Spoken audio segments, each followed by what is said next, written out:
তো হ্যালো সবাইকে, আমি মোহাম্মদ মিঠুন, আপনারা দেখছেন ক্রিকেট গ্যালারি।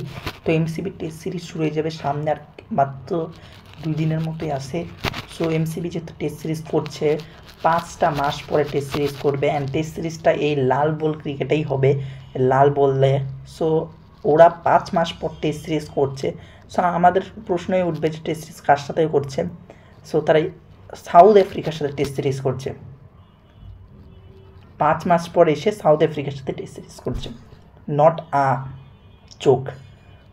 সাউথ আফ্রিকার সাথে তারা টেস্ট সিরিজ করবে, 3 ম্যাচের টেস্ট সিরিজ। আপনারা যদি কিছু দেখতে চান, আমি আপনাদেরকে রিসেন্ট 5 মাস আগের 3টা টেস্ট সিরিজ, মানে 5 মাস আগের 3টা টেস্ট ম্যাচ, পাকিস্তান, নিউজিল্যান্ড আর অস্ট্রেলিয়া, আপনি যেখানে দেখতে পাচ্ছেন এইখানে, এগুলো হলো মানে লাস্ট 3টা ম্যাচের। সো ভাই, আপনি পাকিস্তান, নিউজিল্যান্ড আর অস্ট্রেলিয়া, এই 3টা দলের কাছে এইভাবে হারছেন, আর আপনারা সাউথ আফ্রিকার সাথে খেলতে যান। এই সাউথ আফ্রিকা ইন্ডিয়ারে হারাই দেয়, সাউথ আফ্রিকার বোলিংয়ের কাছে আপনারা টিকবেন? আমি যদি বলি এমসিবি 300 করতে পারবে, 350 হাইয়েস্ট যদি করতে পারে, যদি সবাই এফোর্টটাও দেয় না, 350 হতে পারে। কিন্তু আমার কথা, সাউথ আফ্রিকার যে বোলিং লাইন আপ, এটা জীবনও সম্ভব না। আর সাউথ আফ্রিকা ব্যাটিং একটা ইনিংস ব্যবধানে জিততে পারে ভাই। সাউথ আফ্রিকা ব্যাটিংয়ে হতে পারে 600 রান করে ডিক্লেয়ার দিয়ে দেয়, হতে পারে 530-তে অল আউট হয়ে যায়, আর এমসিবি হতে পারে ইনিংস ব্যবধানে হেরে যায়। এতদিন কেউ খেলে নেই ভাই। মানে এই ইন্টারন্যাশনাল যে পিচে হবে, FNB সাউথ আফ্রিকার যে স্টেডিয়ামে খেলাটা হচ্ছে, সাউথ আফ্রিকা কিন্তু অলরেডি বেনিফিট আছে, সেখানে ইন্ডিয়াকে হারিয়েছে। সো এই ফিল্ডে যে খেলাটা হবে, একটা জিনিস বুঝি না, মানে আমার লাগে কি, সাউথ আফ্রিকা যে দলটা আছে, সাউথ আফ্রিকা মজার স্বার্থে এমসিবিকে ডাকছে। সাউথ আফ্রিকার মতো দল যে এমসিবির সাথে টেস্ট খেলছে, এটা ভাগ্যের ব্যাপার।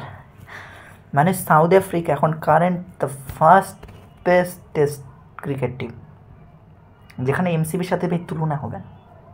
অ্যান্ড সেকেন্ড হলো ইংল্যান্ড, যে ইংল্যান্ডের সাথে 3 ম্যাচের টেস্ট সিরিজ। আবার আমরা ওয়েস্ট ইন্ডিজের কাছেও হারছি,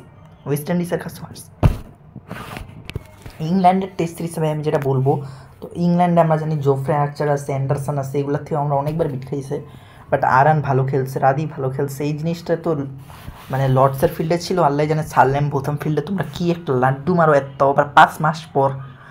অ্যান্ড এগুলো ভাই বলছি আমি স্বাদে না ভাই, তোমরা 50 ওভার খেলতে পারো না, তোমরা 50 ওভার জিম্বাবুয়ের সাথে খেলতে পারো না। একটা কথা আমি বলি, টেস্টে ইংল্যান্ডের সবচেয়ে হাই স্কোরিং হলো সাল্লেন ভোতাম, হতে পারে ওয়ার্ল্ডের মধ্যেও সে আছে হাই স্কোরে। সো সাল্লেন ভোতাম যদি তোমাদের সাথে খেলে ইংল্যান্ডের ম্যাচে, ও কিন্তু আউট হয় না ভাই, ওকে কেউ আউট করতে পারবে না টেস্টে।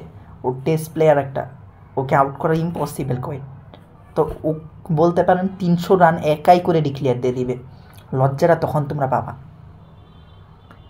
এখন যদি সাল্লেম ভোতাম না খেলে একটা বেনিফিট আমরা পাবো, হতে পারে প্রবাবিলিটি আছে যে এইবার না খেলে, যেহেতু আগের বার খেলাই নাই, কারণ আমরা একটা ছোট দল, হতে পারে আমাদেরকে স্যাম কারানদের সাথে খেলাই। বাট ইংল্যান্ডকে তোমরা হারাতে পারবে না ভাই।